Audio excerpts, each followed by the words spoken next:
Hi friends, one more mini vlog. ఇది నిన్నటి video. మాఘమాసంలో మొదటి శనివారం కదా, ఉదయాన్నే లేచి ఇంట్లో పనులన్నీ కూడా పూర్తి చేసుకుని తలస్నానం చేసేసి దేవుడి దగ్గర అన్నీ కూడా సర్దుకుని వెంకటేశ్వర స్వామి ముందు చలివిడి దీపం వెలిగించుకుని చలివిడి వడపప్పు రేగిపళ్ళు అరటిపళ్ళు నైవేద్యంగా పెట్టుకుని గోవిందనామాలు అది కూడా చదువుకుని పూజ అయితే చేసుకున్నాను. ఇంట్లో పూజ చాలా ప్రశాంతంగా ఎటువంటి హడావుడి లేకుండా చాలా బాగా చేసుకున్నాను.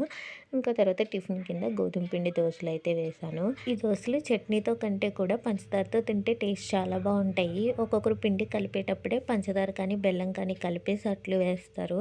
నేను ఒకసారి అలా పంచదార కలిపి వేస్తే నేను పిండి తేడా కలిపానో తెలియదు కానీ అట్లయితే అస్సలు సరిగ్గా రాలేదు.